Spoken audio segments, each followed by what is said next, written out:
I kind of so uh the first time I had never seen it before, um because you sent me Hillary with the Pokemon Go to the polls. Yeah, I So had bad. never seen that because I wasn't Wait, like we had. you've never Okay, seen that? so You didn't see that back in the 2016? that was cringe. Yeah. no, Oh, it was so no, bad. because like when I was involved, like more in politics, it was after 2016. Like I didn't know that much about politics in 2016. Okay. All I knew was that Pokemon Go was a thing, but I had no idea Hillary tried to do that. I had no idea. They were trying to win based on memes, kind of like how in 2020 they figured out how to ride the internet, how to play the internet. I think that they won in 2020 because they played the internet. Um, I guess that's sort of Mhm. the crux of what I submitted for this conversation. But what type of memes Um, did they have that were any good? Like, there was it's not that they had good memes at all. Like if we're talking about 2016, it's just that um, Hillary and the Democrats sort of were trying to see what was hip with the kids, and they saw that millennials were super obsessed with Bernie Sanders. Mhm. And a lot of that conversation happened online. So, like, everyone online was hearing about it. And, like, people in my position who were like 18, 19 at the time were like, well, these guys seem to really like this Bernie guy. I think the Democrats saw that and they were trying to sort of appeal to the younger people and what they were into at the time, especially to sort of funnel those Bernie voters into Hillary's camp. And it didn't work very much, especially because I think one of the primary reasons it sort of backfired is Trump is way more memeable. Oh, I for almost put sure. in there a couple of the like things that came out about him. Like no one took Trump. I mean, in general, I don't think any generation took Trump seriously outside of how serious people who were paying attention were like, oh, his policies could be really good, even though he doesn't have a political background. But like the younger people, I didn't hear much of anything about Trump Mhm. outside of, oh no, it's that Mm. racist guy who wants to build a wall. And then for Hillary, I mean, everyone knew she was Hillary Clinton. Oh, yeah. And so Hillary it was, yeah, Yeah, do you think Hillary would ever try again to run? I don't think she will. I heard She's that getting kinda old. people are worried that they may put up Michelle Obama. Oh, Yeah, I think that could definitely somebody just happen. made that as a big prediction that towards the end of his term, Biden's gonna have to step down, Kamala will take over, and then the Dems will be forced to they have to put in somebody of equal value, so it'll have to be a woman, and it'll have to be a woman of color, and their best chance would be Michelle Obama. So, like, Yeah, it's not a bad guess, but I I don't I have think guess no we'll it's idea. far see. off at all. Mm-mm. Yeah, I don't think it's I have far off. no idea what I think that they would actually do, but they're not going to be able to run Biden. I don't know if Biden's going to make it to the end of this year, but even they don't want Kamala because She nobody sucks. likes Kamala. Yeah, Well, Nobody from her yeah, like, she party, can nobody from, the Republican Party, just, pretty much nobody in general likes her. I don't know of a VP with lower scores than her, yeah, it's awful. and she hasn't done anything No, she talks about yellow school buses, Venn diagrams, Venn and diagram. says like really long sentences with really that simple words. yeah, like she says one thing and then she says the same thing backwards. Like I don't even want to try and waste my time doing an example because it can literally last for like 2 minutes at a time, which would be like time matters because time matters and matters is a thing that time does or something like that. Like I've heard her say the most Yeah, wild thing. the But passage of time, her passage of time, little speech there, and then, Russia is a bigger country. yeah, It's just oh, no, it's Ukraine is a so smaller country, and yeah, it's Russia a mess. invaded Ukraine. That's bad. It's a mess. you know what, though? I wanna actually say this is the one area where I will slightly defend her, is that I have recently, come to find out that school children and those in middle school and high school are not terribly good at geography, so maybe her explanation would be actually good for them. Um, Oh man, but, that's my only defense, but she's no, she's I'll she's take that. absolutely she's absolutely horrendous, and no one will Yeah, run her. Um, Mm-mm. Newsom so well, actually, before I want us to continue this conversation because I think it's gonna lead into this, but for our audience, real quick, this is one of the first time we've had one of our written contributors, come and have a conversation with us, which we're really excited about because he's written some pretty edgy pieces that have gotten a lot of traction. So his name is John. What's the last name? I don't even know how to say your last name. Colclough. Yeah, McClough? John Colclough. Yeah, I know. Sorry. Colclough. Colclough. Okay. So he's No written one some special, just a contributor. no one's special, but we thought it'd be fun to have a three-way conversation about just the political landscape, specifically how the internet has played a key role in that. So, John, thanks Yeah, for coming on. Thanks for having a fun conversation with us. We appreciate it. yeah, yeah. But anyway, let's get back to what we were talking about, though, because I think that'll be fun. Yeah, you mentioned Newsom. I did. So Newsom, yes. Connor and I were talking about this where Newsom, like, terrified of Newsom because he's a Radical. like sentient psychopath, unlike Hmm. Biden, who is like a non-sentient psychopath. Yeah. So I don't know. Do you think like Newsom has a chance actually at like No, getting the Democratic bid? I've worried about that. I have thought about that, but I don't think that Newsom is presidential. And the Californians in California, even though they're never not going to be blue, um, nobody with common sense in California wants to vote for him. And there's no way that he'd win over people across the states without a lot of charisma, which he's not a very charismatic person. Not many people know his name outside of DeSantis people because he has targeted DeSantis. I think that Mhm. Buttigieg, I don't even think if I don't think he'd be the candidate either. But I don't think Mhm. the Dems have a candidate.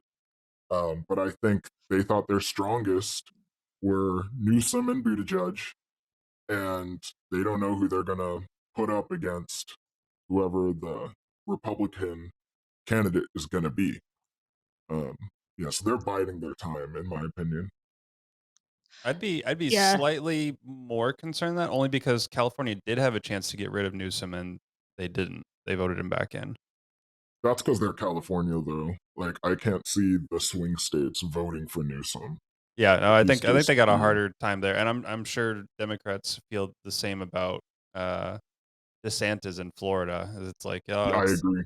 it's the governor of the state that we're the vote like we definitely don't want. And I don't think DeSantis' chances are actually very good either. Yeah, I think if I think DeSantis' best chance, and I think what he's doing, because I was like, where did he go? He announced he was running and he disappeared. He said he's going to Mhm. run a grassroots campaign, and I think he meant that. And he's been mobilizing people on the ground in different states. I heard him do an interview with Russell Brand yesterday, I Ooh, believe, and he said okay. that's his strategy. And I'm like, okay, okay, that makes sense. Like, if he can get a bunch of local provinces to swing in his direction, then I mean, we're in the middle of July of 2023. Well, near Mhm. the end of July. By the end of the race, especially with all the noise we're going to hear throughout 2024, who knows what'll happen? I mean, Vivek Ramaswamy, I was like, Mhm. yeah, he's not going to win. But he is, I think everyone wants a common sense person, and that's why What's he doing? Vivek has shot up in the polls, and it's why RFK is huge, even though some people see RFK as radical. Uh, the Democrats are so radical that someone like Mhm. RFK is now moderate. Mhm. Like they spent all their time at a censorship hearing trying to censor RFK. Just to censor it, right? Yeah. But Yeah, do you want to no, go that's back to sorry, go ahead. yeah, because we kinda no, because we kinda started at the front, and we kinda Yeah. wanna go all the way back, Yeah. to 2016, and this is one of those areas where, like, I have I have a base knowledge on it. I know because Connor's a little bit older than I am, so I feel like he was a little bit more involved in 2016 election than I was. But I simply didn't care like a ton about politics at that point. But the 2016 landscape for the internet, um, for what we thought was going to happen, that's something that is worth talking about. So kind of just give us your thoughts about where we were in 2016, and we'll just kind of have a conversation from there. So, what I thought would make this a fun conversation is I think a lot of people who are now more involved in the political landscape were very involved with the internet in 2016. Like those, we have some very young representatives that have been elected recently. You may remember during the midterms, there was like the first Gen Z person. I can't remember which state that he was elected in, but of course, he was a Democrat. And I think a lot of people our age, a lot of younger people get most of their information from the internet. Actually, the majority of people now get most of their information from the internet. And so that's sort of Mhm. what Right. I wanted to talk about. Because the evolution of the internet, I've seen the internet get hijacked by big tech, and most people have, and either didn't notice or did notice and still ended up at a disadvantage because a lot of people who cared weren't paying attention to that playing field. Mhm. Yeah, well, let me interrupt you. So when you say hijacked, what exactly do you mean by that? Because there's a lot of people that are kind of, a little bit heads in the sand, or they kind of think of almost like big tech collusion as some sort of, I guess to a certain level, like some sort of conspiracy theory, Conspiracy theory. something that Yep. the right uses as a way to make up for any of the losses that they have or anything that they don't like. So what would you say hijacking is? And that is why this will be good, because there is a trend that I can specifically outline, beginning with YouTube starting to censor people on a more, not as much in the political landscape. I mean, those people were hit first, but YouTube sort of started to clamp down on their creators in 2017 and sort of start to police the way that conversations were to be able to, what kind of conversations were allowed to be had on a grand scale. And that's Mhm. before things were more polarized. Um, it was on a cultural Well, level. It wasn't on a political level. It's not strictly a conservative thing. Now it's targeted entirely towards conservatives, I'm wondering if in I my might know what opinion. this is. yeah, well, so hang on. So you're saying 2017 for YouTube. So you're saying though it was more before that, it was more cultural, right? Like, because I'm trying to find the connection between like Trump making it into the presidency, and then Yeah, there's this start yeah. So let me of take you back, and censorship. yeah, you can Okay, stop me where you want to, but take here's us why on a journey. 2016. Yeah, yeah. Here's why 2016 was important. Throughout the election cycle, um, 2016 was the wild, wild west. And I know Mhm. this may be a little difficult for people who weren't on the internet to keep up with, but I think it's good for younger people because they may have noticed. There were no rules on YouTube. I don't know how new the partnership program was, but people could make the most extreme jokes. You could joke about the Twin Towers and you would still get AdSense because it wasn't so big at the time. The biggest creator on YouTube practically bullied everybody on YouTube, and honestly, it was hilarious. I still think it was funny. Everyone had way tougher skin, um, and there would be a lot of back and forths. Mhm. And it was actually to the point. If you took a sponsorship on the internet, if you took a sponsorship on YouTube, I'm going to focus all of this around YouTube because that is the medium under which that we consume most of our entertainment on every level today. But this is before YouTube was mainstream. If a big creator were to take a sponsorship, depending on who you were, you would be considered a sellout for censoring yourself for money. And we have a certain connotation with the word censorship now. Um, but it was censorship on the most basic level when YouTube wanted to be able to protect their advertisers. And I'll tell you why. I'll tell you exactly why. Um, but 2016 during the election, Trump is a living meme. The guy everything he says is something you can either villainize him for or just go, can you believe that guy actually said this? And Yeah. I think that younger people didn't take him seriously because they just thought he was crazy. And older people were just like, oh, that guy could never win.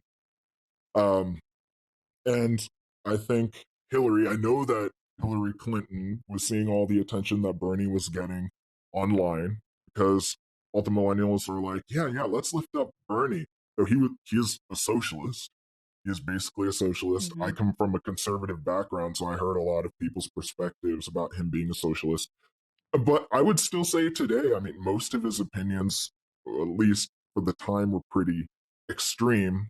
And the Democrats, they weren't confident that they would win on that. So I haven't gotten to talk much about the internet yet, but during that time, there was no way to not talk about it, about politics, because everyone was making jokes about politics all the time. The only people who were getting upset about it were left wing people because they the social justice thing started. So I will sort of give a baseline of now we have the brigade, the woke brigade that we're all dealing with, and people complain about the word woke for multiple different reasons. Um, but I believe the term woke exists now because they outgrew the old movement, which was the SJW movement, and the SJW movement was the social justice warriors. Mm-hmm. Um, Mhm. and the social Right. justice warriors started on like YouTube, Tumblr, just sort of backspaces in the internet that weren't noticed as much, but it was these liberal young people who were sort of starting to infiltrate. I don't even want to say the mainstream sphere. They were not mainstream. They Mm-mm. were the fringe people Mhm. at the time. And during the election cycle, they started to talk about how um, things like gender were important to discuss, like things like socialized medicine. So you can sort of see there was this meeting of these very general ideas, because it's not like socialized medicine and all of that is a new concept, but a Well, lot of the gender I ideology feel like a lot of started. it. Oh, sorry. I was gonna quickly interrupt you to talk about Yeah, SJW, and just say that I feel like you say that they're fringe, and this gets into a larger conversation. But I would say you would see a lot more of the SJW situation like on college campuses and universities. Like it was yes, breeding itself exactly. somewhere. And so now, what you would see in colleges, and you're like, oh, they'll grow out of that weird, crazy stuff and make it into the real world. Now they've brought all of that crazy into the real Yes, world and asked everybody else to bow to this ideology. So continue forth, but I think that is an important note about where it came from exactly. it is a really good note because that is the year that all these clips were going viral of sorry, Ben Shapiro destroys college student. It's when those people were doing their tours, and arguably around the time that they blew up for the first time, and some of those political figures, those political commentators, sort of started to rise to the surface. So that's sort of what the landscape was like, and those clips that would go viral would also turn into memes, and memes were sort of just a thing Yeah. that were for the young folk until like Hillary's crowd sort of started to try and latch on to that, and we were Mhm. having conversations like, "Is Pepe the Frog a racist figure now?" Did you hear about that, Jordan? That meme went Mm. so deep. I No, never got to the Yes, bottom of it it ever. for I'm no just reason. laughing at Pippin the Frog. Like I don't even know. Like, Pepe. just like your Yeah, Pepe description, was funny. Pepe, Yeah, Pepe the Yeah, Frog, PEPE. Pepe Yep. and the that's a good Frog. basis for the social justice warriors too. They were starting to take things, and again, this was young people. I don't think this came from older people. This was young people who decided they wanted to police each other on the internet. They wanted to hold themselves to a higher standard, and they're like, "Oh, a lot of these edgy people on the internet." And I don't think the edgy people were conflated with the right wingers quite yet, because edgy people just didn't care. The edgy people on the internet will say all this offensive stuff, and we all need to hold ourselves to a higher moral standard. So we're going to try and outlaw all these. things, like these very innocuous things, and turn them into something to fight over. Mm-hmm. But the problem is, or the problem for them at the time, was everyone thought that was stupid and they were all laughing at them. So there was sort of, I think part of the reason it even grew to the point it's at today was because these people started to coalesce. The SJW sort of started to organize. I mean, you've probably heard, we've all seen how much better that left wing people have been at rallying their base and sort of coordinating and covering ground. Mm-hmm. How far that's gotten them over the past few years. And Mm. at the time, Republicans cannot lie; they were just boring. I mean, outside of Trump Yeah. Oh being yeah. wild, Well, there we was ran Mitt what was Romney, going on. like Yeah, like what was going on? Like no one cared about what was going on. There was just Trump saying this crazy stuff, and you could argue he was. I I don't know what the most racist thing about Trump is. Like, I think the general perspective for the youth was just this guy is crazy. There's no way he'd be president. Mm-hmm. And Hillary actually seemed like the natural successor. But I'll go ahead and I won't get stuck on 2016 because there's not much I could say that Mhm. um, I really mean, makes I sense. think you said it was right. You were right. It was the Wild West. Like that was the first. Yeah. That was the tipping point. Like the elections now are totally different. I did get to Yes. vote in 2016, and Entire. I did get to vote in 2012, and the difference between 2012 and 2020 is insane. You wouldn't think there was just one election cycle in there. Yep. Uh, Yep. but no, hey, Hillary. They didn't. They saw where to play people, but they didn't know how. I think Yep. Bernie made the better Yep. move, at least by getting on Joe Rogan. Mm. Which at that point, Joe's been bigger than most of the cable broadcast, like news networks for years Yep. at this point, and I don't think they understand that. We saw that when they attacked Yep. him for taking ivermectin. It was just like, dude, the guy's like, his fan base is like 10 times the size of your network space that you Yeah. get.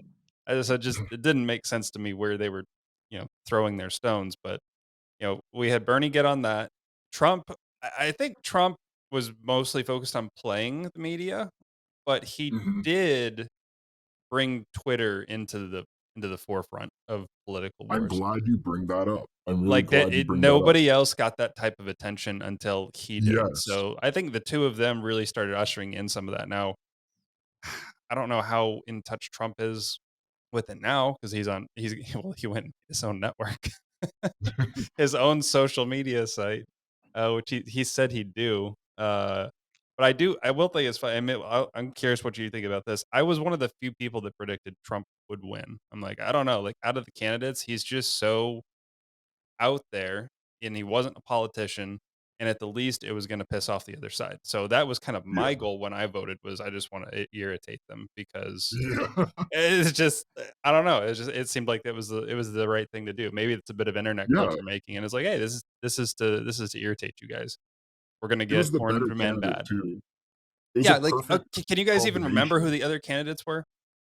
No. No. Yeah, Marco like Rubio. That's all I there's one remember. of Marco them. Rubio. He Yep, was a candidate? Ted Wow. Cruz. Ted Ted Cruz, Cruz. Yeah. Ted Ben Kurzimaki, Carson. yeah. Ben Yep, Carson. Ben I Carson. I He actually was my wanted first Ben pick. Carson. I wanted him, but I was like, dude, you're just in Trump's shadow. Like Yep. Yep. you were And either contesting Trump or you were just in the background because he was just too big of a presence on stage. well, you said something very important, and I didn't even think quite as much about how big of a deal this is. Trump bought Trump brought social media to the forefront with Twitter Mhm. because suddenly mainstream media had all these tweets to go off of, and that sort of bridged the gap between the youth and the adults because now you're seeing tweets all over the news. You're seeing Trump's tweets all over the news. And Twitter was always a very toxic place anyway, Oh, but yeah. it's where all the young people went to scream into the void. Mhm. And it's where a lot of bigger personalities, mainstream personalities, sort of started to go to build what we would now call sort of what do you call those like when celebrities have a relationship with people online that's pretty hollow, but people feel too close Oh. to them. What's the term? Yeah, I know what I you're You know what talking don't I'm about. know. I know what you're yeah, I know exactly what you're saying, yeah. I don't know but if there is a basically, word for that right now. yeah, Superficial? basically, yeah, we'll say that for now. I'd say he cut that wall between mainstream and social media. And Mhm. obviously, that's with Twitter. I don't think too much crazy stuff had happened with Twitter quite yet. However, simultaneously on YouTube, I'm sorry to bring up the name, just because people who aren't aware are going to just cringe. They're like, what did he just? But PewDiePie I love was, I yeah, knew this is where you were going too. no, yeah, PewDiePie, and I'm not saying it because I dislike him. I'm just saying, like, people are like, "What's a PewDiePie?" PewDiePie was the biggest gaming YouTuber on YouTube, Biggest and YouTuber. yeah, you're right. He was the biggest YouTuber, and he Biggest single content creator up until what? 2018.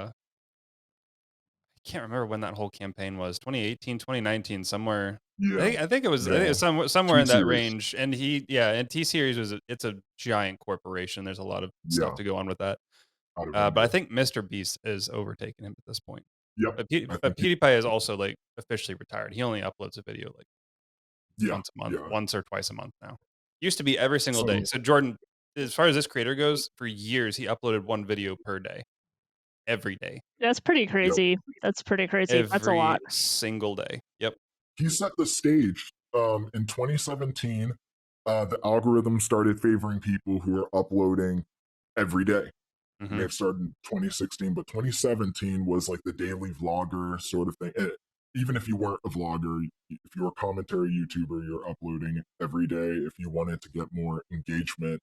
Um, but PewDiePie made the mistake of, I mean, again, internet was just the Wild West. He was the biggest YouTuber, and he happened to drop the N bomb when he was playing Call of Duty or something. Uh, it's I sort of, might have been GTA. yeah, he was It could have playing been Call of Duty. It might have something. been GTA. Actually, I'll find it. Keep going. Okay, cool. Yeah, he obviously it's not ideal to like say that word, but it's before saying the N word would send you to Guantanamo Bay. It He was also sort of has nothing just to do with American. Like yeah, he's not American. he's Swedish, and it had nothing to do with Mhm. politics. It was just him saying a word, but but basically journalists started writing about it kind of like Trump's tweets, it started to end up in the Mhm. news. Oh, the biggest, Mhm. most influential YouTuber said the N word to all their impressionable young followers. And I would say that's sort of where it began because the advertisers started pulling out, and Hmm. to placate to them, Mhm. YouTube was like, okay, we're clamping down on our rules. And they started making these very vague, um, this very vague framework that people were sort of just forced to figure out. And the more Mhm. edgy uh, content creators started to fall to the back, and these more politically correct people started to come to the front. Hmm. Because the algorithm or, like, their rules reward those that stay within the lines, and so, they get Yes, elevated, and then those edgier ones that were doing well because they were edgy kind of went down because they weren't getting Yeah, that you started attention. getting punished for it. Also, Right. exactly. John, it's a mix of our two. I said or wait, you said Call of Duty, and then I said which game? I'm blanking GTA. on the name now. GTA. It was PUBG. So kind of a mix between the two, but it was Yeah. on PUBG that he said it. I think it was when they started getting Wow. shot on a bridge or something, and it's something he exclaimed, and yeah, Yes. that was 2017 when that happened, and And so, yeah, around this time, and I don't want to jump back, I'm just going to mention, um, I think this is very important to bring up. I was wondering whether or not it would have any relevance, but there was an incident that you could refer to as Gamergate yep. that had happened 2015, 2016. And just to sum it up really quickly, this was the true merge between journalism and just regular culture. Um, in the gaming space, and I'm not a huge gamer. I could not fully tell you what Gamergate was at the time. Even now, it's too vague for me to bother trying to go into the weeds, which is why I'm even bothering to say anything about it. But basically, there were video game journalists, and a lot of them happen to be female. And as you know, a lot of gamers are very politically incorrect males. Mhm. And um, basically, some drama went on within that community. And when I say gamers, I don't just mean the people playing and testing games. I mean people who are designing games, like big studios and such. There was a whole subculture, a subgenre that not a lot of people are a part of. But as internet culture started to grow, like people who were reporting on relevant games and stuff that were blowing up, like games that PewDiePie was playing, started to get a lot more attention. And I would say that's something that sort of flew under the radar. There was this lady called Anita Sarkeesian, and she had some drama with some, yeah, that's I calling me said like, some of these oh, names I that haven't heard name. in a while. Yeah. Um, she basically had some drama. I'm not even going to try and go into it, but she made a hit piece on some developers or something from some gaming studio, and it sort of came out the toxic work environment of these gaming studios who were making these bigoted games for these basement dwelling losers who are playing said game. It was so dumb, but it's where the framework came from. I would say that's where the framework came from because now these tabloids, and it's mostly women. And I'm not trying to just it just reporters more often were female, So offended. and these people. So offended. Sorry, I said your John, name, but we'll bleep it out. Don't worry. yeah. Um, No, yeah, like I would say that's where it began because even I don't care about Gamergate. I was not fully aware, but that triggered a group of people. Triggered isn't the right word. That mobilized a group of people that they couldn't have seen coming. Social justice was on the rise, but it generated a counterculture because the gamer community was very tight knit, and the gamer community was also pretty connected to a lot of these YouTubers that were getting pretty big. Mhm. And so there's a whole group of people whose political views could be classified as between conservative all the way to socialist, who are like, why is this reporter going on and on about this really dumb thing, turning it into a Mhm. bigger problem than it is that normal people are reading about? And they're like, oh, these crazy right wing misogynist gamers. And those were terms we made fun of back at the time because it was all so trivial, Mhm. um, or it seemed Mhm. no, it was trivial. Now Still. everything sounds like that. Yeah. So uh, that sort of mobilized a group of what I would call anti SJWs, people who started making content talking about all the clown world stuff that all what we're living in now sort of stemmed from. And I would say it kept it at bay until the censorship wave. Mhm. And I'm glad that this came up because I think that was actually extremely important. That small thing, just from that journalist ticking off the gamer community, just the general internet community, brought up these random people who typically didn't care about politics because these journalists were politically motivated and they're calling these random people who didn't care these names from a left wing perspective. They were like, yo, we don't want any part in this. And like I said, these weren't just right wingers who were like, you can't call us bigots and stuff. This was people from all political positions being like, this is dumb, and we're all going to say it's dumb because we're not going to be divided over something this stupid. And Well, just to good. cut in, it kind of reminds me of like as kind of this where we are now, this craziness, absolute insanity, like the importance of mockery and like the rise of Babylon Yes, B, of like why that's so yes, important that you mock their stupidity. And so I feel like I don't know when Babylon B like became a big thing, but they yeah, kind of had a shift from doing like funny like Christian mockery, which I enjoy as a yep, Christian myself. I'm like, yeah, this is actually really funny. Um, but then they became much more politically conservative, not because yeah, trying to be like right winged or anything, but because they're like common sense is a thing, and that's kind of like yeah. why their mockery exists in the first place, is to try to Yes, bring people and to you're common right. sense. That statement is so important. It is important to be able to mock people because you were allowed to be mean to people, you were allowed to bully people until YouTube said it's not okay anymore. Twitter was the Wild West all the way up till 2020 until they started following suit with what was going on with YouTube. Not that censorship hadn't started there Hmm. um, by that point. However, I believe on YouTube, people were starting to realize that this was, when I say people, I mean corporations. They started realizing that this was the place to be because people are not watching mainstream news. I mean, they're getting ratings on TV, but the younger people who would have voted for Hillary and not enough of them did, they were consuming all their content on the internet, and these advertisers had forced YouTube to take a different stance Hmm. and clamp down on people who were acting mean or who were not policing their language.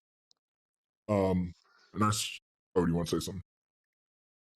No, I was just recounting all the events that lead up to that, and uh, you talked about how like YouTube was initially kind of before they put their own guidelines in, they were kind of using it based on the sponsorships, and depending on who your sponsorship Yep. was, it could be seen as censoring yourself. And then sponsors really started dropping people after PewDiePie had that incident. Yes. He lost a deal Because he with was the he lost a biggest. deal with Disney. He lost a deal with YouTube. There Yep. was a bunch of different things. But what's funny though is that the content on YouTube took a nosedive afterwards. Yep. If you Yeah. ever Jake watched the Paul. if you yeah, if you have but you ever if you ever watched the YouTube rewinds, the Yeah. last good one they had was heavily 20. featuring I guess I can't remember. I don't know if it was heavily featuring or if PewDiePie Felix actually was like he did the video, I think. Yeah. He made Not like he made it, but skateboarder. he was like directing like the shots and stuff in the video, and then they got Will Smith on one of them, and it was awful. I think, I think what happened, I think that was 2018 because 2018's was so bad since all the mainstream people found YouTube Yep, that PewDiePie made his own YouTube rewind with what the and people it who actually cared about the internet and I were think doing. that's when the dislike button went away too, Ye- because yeah, another thing that YouTube did. That So was when recent, though. it wasn't That was that a recent. 2020 thing, I think. That was It pretty was recent. definitely starting it. That was when we started to see videos get review bombed. So Yeah, that that is was the true. first one where YouTube would put out this yearly video, and it would just like highlight all of the best creators, like most viral clips, or just viral clips. You didn't have to be a best creator. You just had to have a clip that went Mhm. viral. And so they just had like a recap of the year that would just go through all the different things that had happened, and they would feature a lot of creators. And the thing is, these creators are individuals; they're not corporations, and they weren't corporate sellouts. And Yeah, PewDiePie's the one that he was heavily featured in was like the last year that it was good, and then they had like this heavy corporate sponsored, like they featured. I remember them featuring stuff from like some of the news yeah, corporations. It was like, why is this in here? It just doesn't make yeah, sense. And Will Smith was doing it, and now yeah, it's kind of you can kind of see the road he was on with his wife. Uh, but it Oh, just was so bad. Well, PewDiePie made his own video, and it was I wonder blew it what out of the I don't water. need I would have to go back and look to see what the like to dislike ratio was, but let's just say PewDiePie's was far more liked by probably tens of millions. Yep, YouTube's got thumbed down into oblivion. Like, yep, it was so bad. So that was I think that was the catalyst, and we started seeing that happen more when the internet was not happy with things. Call of Duty yep, would come out with a really big game and it sucked and it would just get thumbed down into oblivion. Or yep, you would have Disney doing some sort of Marvel movie and it just wasn't going to be good and it would get thumbed down. It just like and it kept yep, happening. It happened with Star Wars because they did so bad. And eventually yeah, YouTube just said, "All right, we're the creators can see who's providing the dislikes, but nobody else can see it." By the way, there's yeah, add-ons that you guys can get on your browsers that will reveal what the actual dislikes are, so it's still fun to go and essentially, see them. yeah, No no negative. social influence. Yeah, if there's something that is truly annoying and not liked, like for example, something that's more politically correct or something that's just not getting people's yeah. attention. Mhm. The news media, when they jumped on YouTube, like all of the channels, they were getting disliked into oblivion because they were putting late night talk shows and like MSNBC and Fox on the front page. You weren't seeing the Yep. super viral content that people were putting their effort into anymore, and they were just getting blasted. And so around 2020 and Yeah. such, they were like, we got to get control of this narrative. We're going to take away the dislike button. And I mean, Connor mentioned the return dislike the YouTube button. Um, you can get that and see what everything looks like now, and you can't It's always see it. interesting Like if the sometimes. Like depending on the video you get on, you're just like, oh, so that's what that looks like. they still It's, get bombed. Like the mm-hmm. White House always has their, and yeah, the White House has a YouTube channel. They always have their like to dislike ratio turned off, and if the creator does it on their side, you can't see it at all. But Mm. like since 2020, they made it so that there's no way to get around. Well, not that there's no way to get around, but they decided they were going to take control of the narrative by making it look like people didn't disagree with how crazy things got. But I want to take it back, sorry, to Oh, the go anti for it. SJWs, because this is important. I think this is relevant to today. And it sort of goes back Mhm. to what Jordan says about being able to mock people.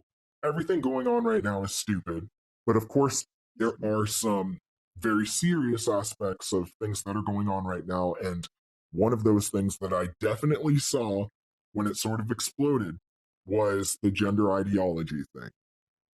And Mhm.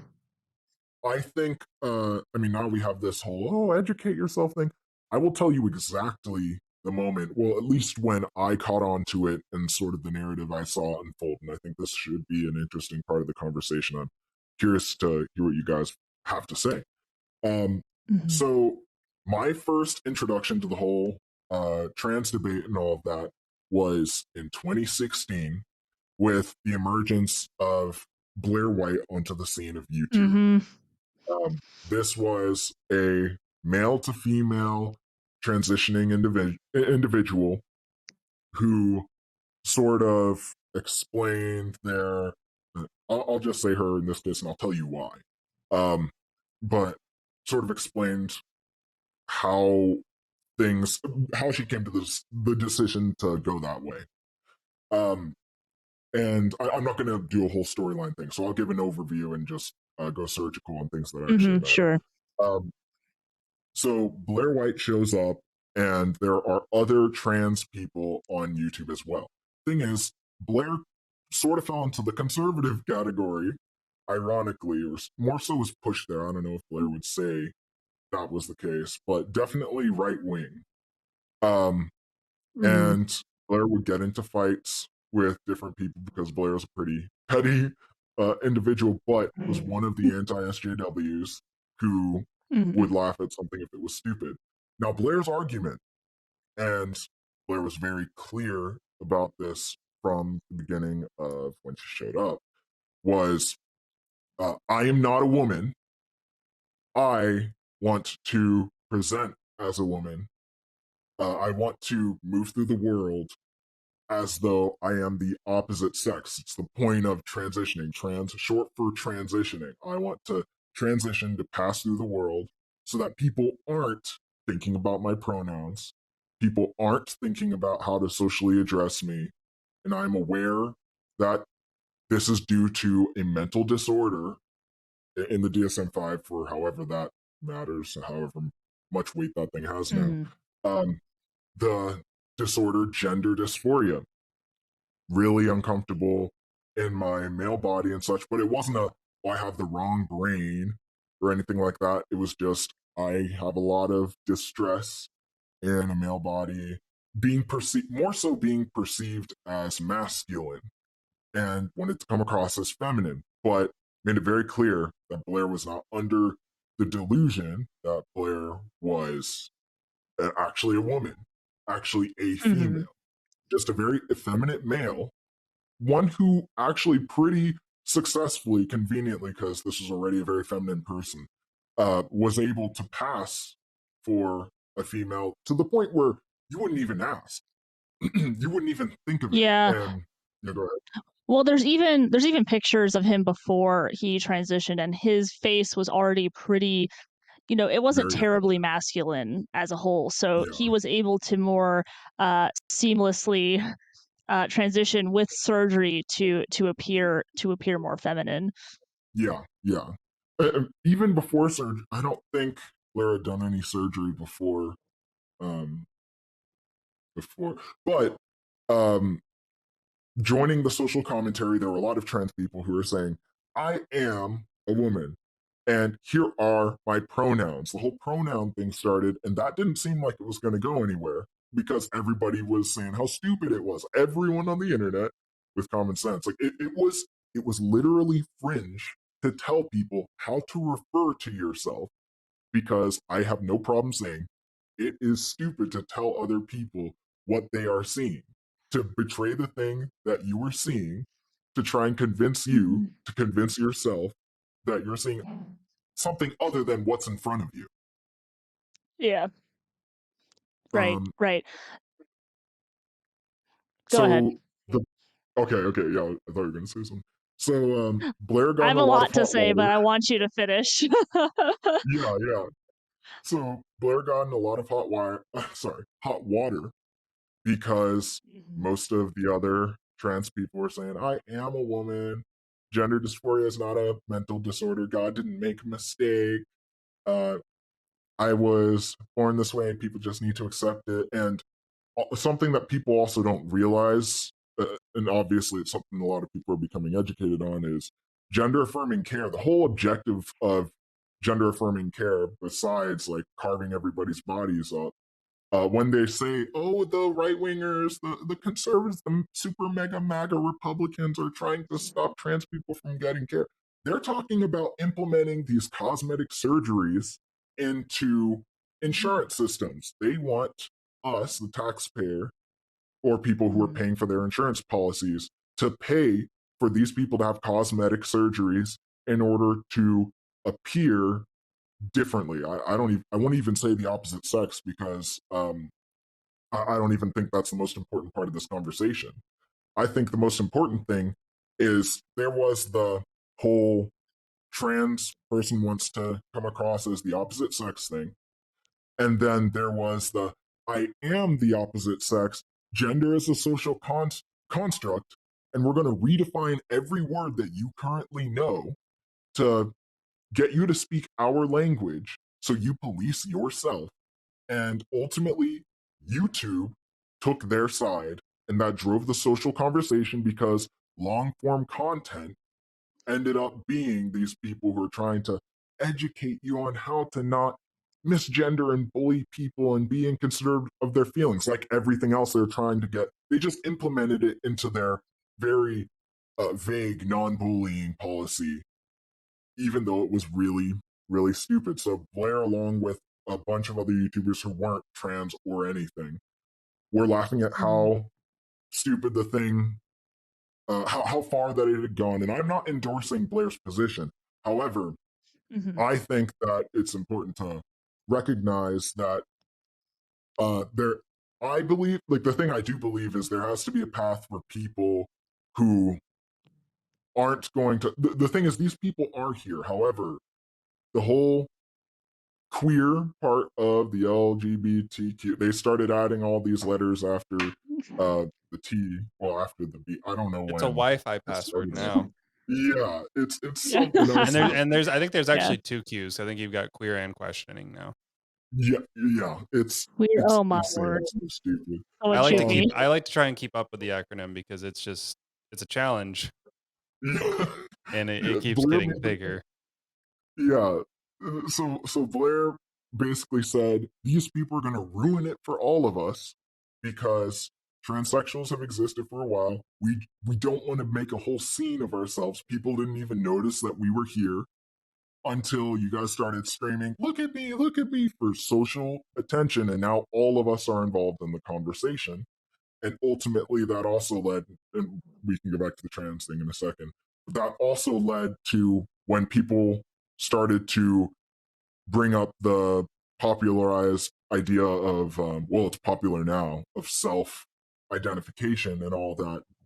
uh the anti-SJWs collectively started to warn, hey, if we're letting people identify as whatever they want, trying to make everyone so open, this is going to inevitably grant adults, perverted adults, access to children. And that's Mhm. where this is going. And so it's not like all of the general trans community or liberal community, because again, we haven't even gotten to the point where the Democrats hijacked this movement or the SJWs turned into the woke movement. Before all that, this was still a stupid sub conversation that no one had heard of. This was 2017. And I doubt you heard anything about this probably up until 2019, 2021. Mhm. Now it's one of the number one conversation topics. It was a terminally online thing to be aware of. No one knew or cared about what a trans person was or might be because it didn't matter at the time. Uh, okay, do you want to say anything about that? Sorry, I see your face. Uh, no, it's good. It's just that I'm trying to figure out where to pick, because Yeah, there's so much there. I think the first thing, because you started off with Blair White, that I would say that he, from the very beginning, was in his position incredibly fringe, like incredibly, because you have to know where transgenderism, just some of that ideology really started was obviously with John Money. So this was a long time ago. And so I think that was more of the position that he was trying to get people to, with that horrific experiment on those two twins. And so where Blair is coming from is there is a certain level of logic that he has about it. He's like, listen, I know that I'm sick. Clearly not as sick as some of these people that genuinely believe that they're the opposite sex and yeah, demand your acceptance of them. But he's like, listen, I know I'm sick. This will just make me more comfortable. I feel good yes. about this.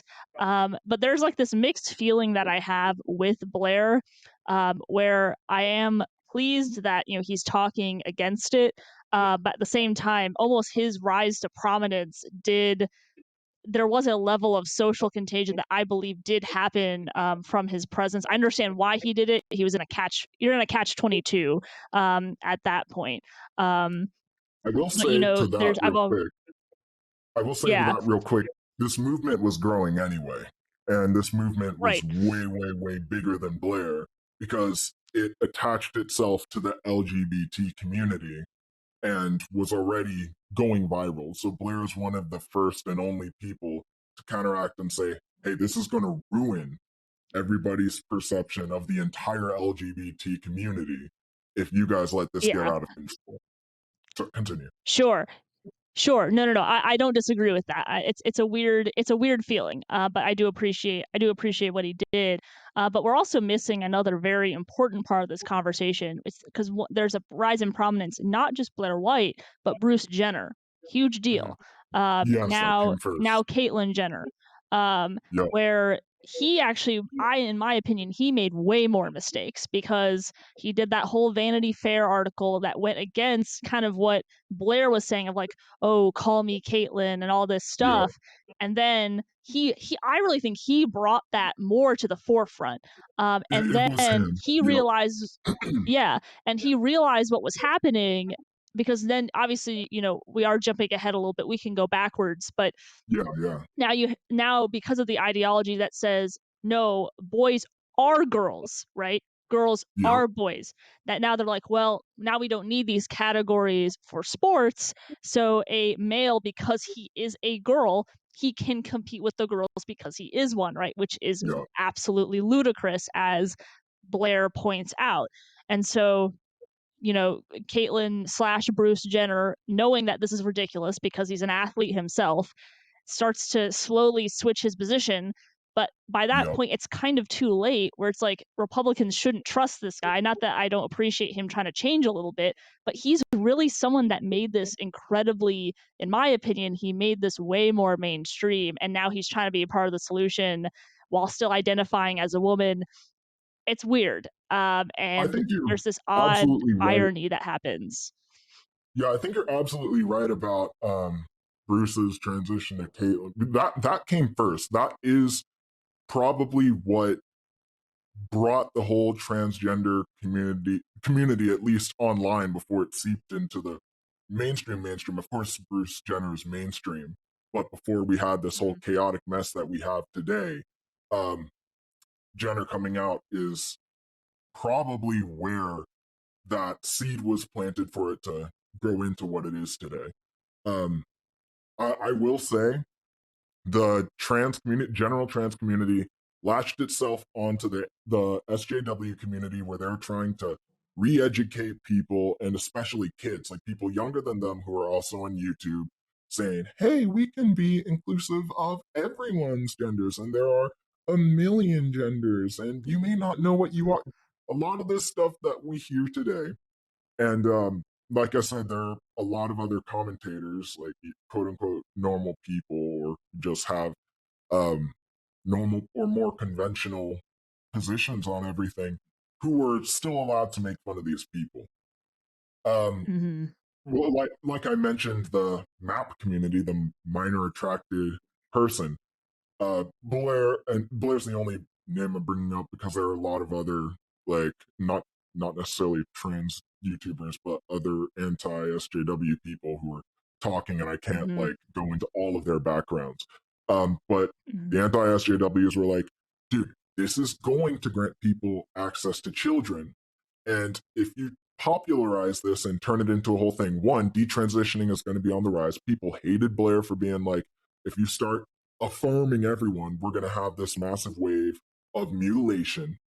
And Mhm. everybody started noticing that the maps were on the horizon and trying to add that M to the LGBT community. But censorship hadn't really been implemented on a mass scale until a few years later.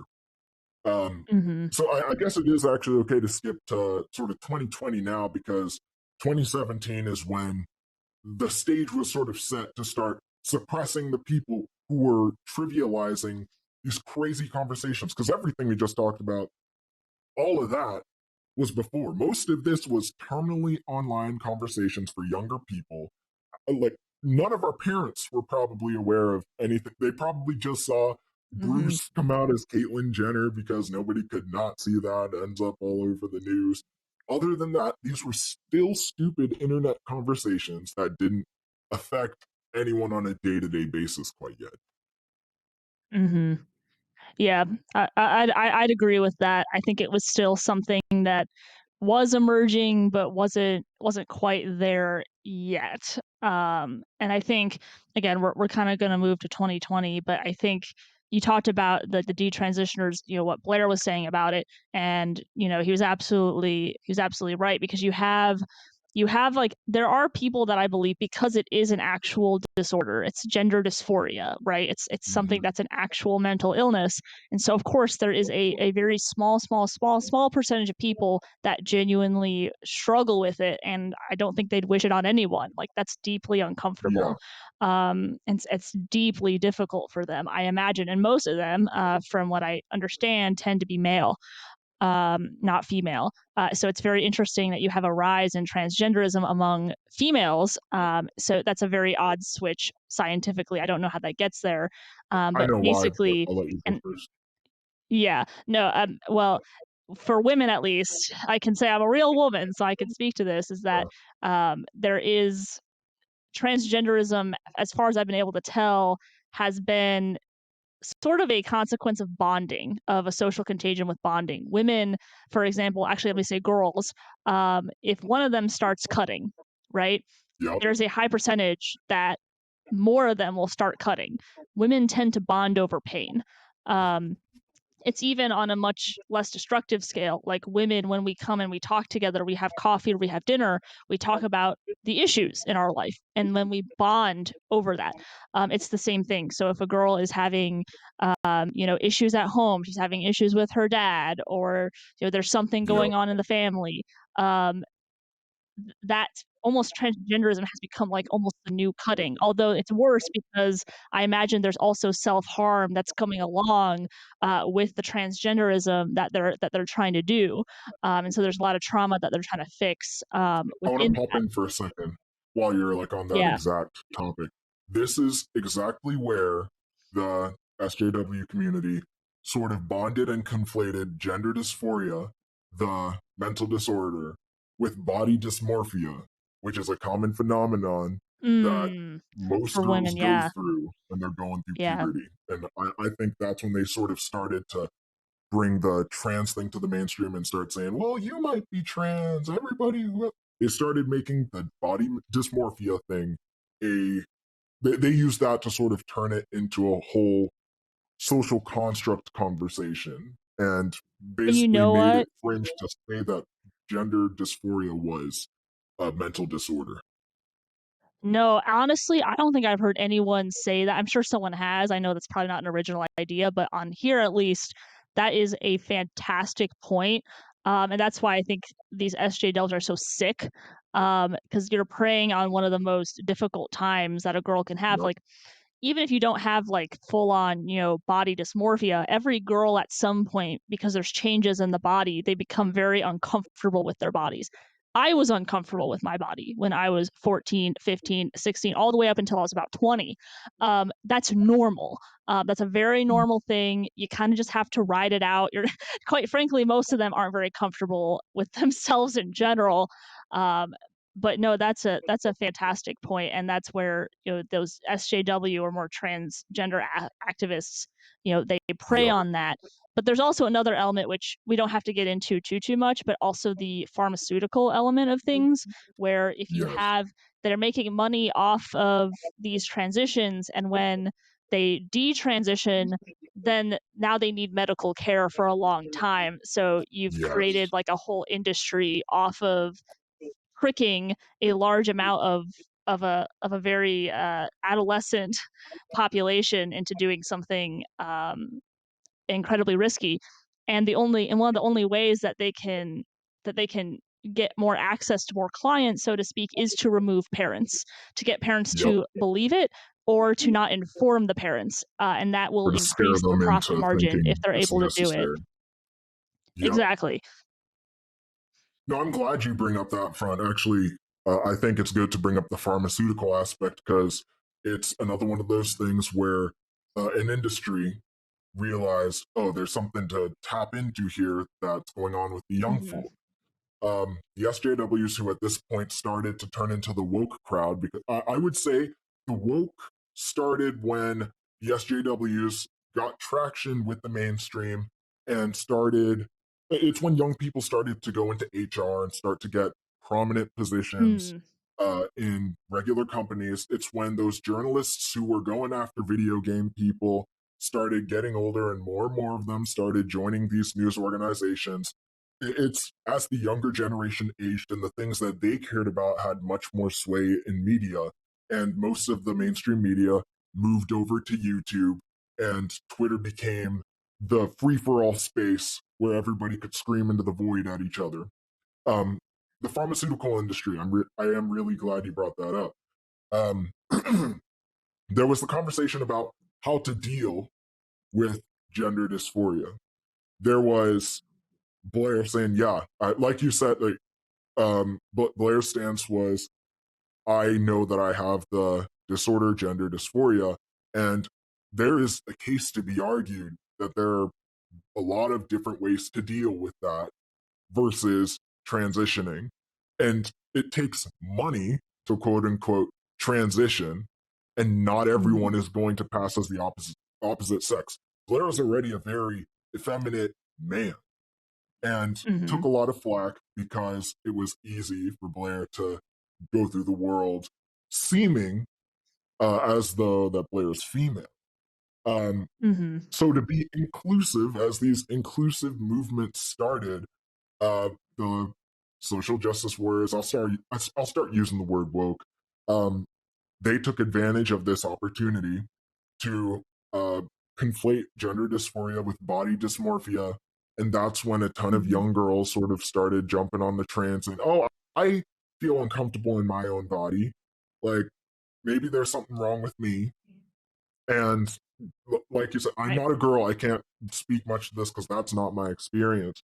But Mm. girls do tend to want to affirm one another and look out for other girls. Correct. This is mostly a Correct. thing that spread throughout the quote, I guess I could say female community. And Mhm. it is less common for guys to deal with that sort of thing. What is more common is something you may be interested in, or you've probably heard of. Is it onogonophilia? Men who like Yes. to, Mhm. yes, and I don't want to Explain what confuse that that is with for us. yes. So, I don't want to confuse it with drag or with transsexualism and all that. And I hate to bring up a whole different topic. But onogonophilia is people who, or men in particular, who really get something out of uh, dressing up as female and doing it to gain access to women's spaces. I hope I'm not Mhm. butchering this description what it is, but That they get that something out of sounds being correct. perceived as a woman. Yeah, Um, and that kinda leads into the and we don't have to talk about it yet because 'cause we're still on a certain train, but that was kinda one of the big things that came out with, Leah Thomas, who yep, is has all of his body parts still, and you can see it in the swimsuit. yep, It's so bad. But that's something that I'm glad to a certain extent that he brought that to the forefront, thanks yes, to people investigating.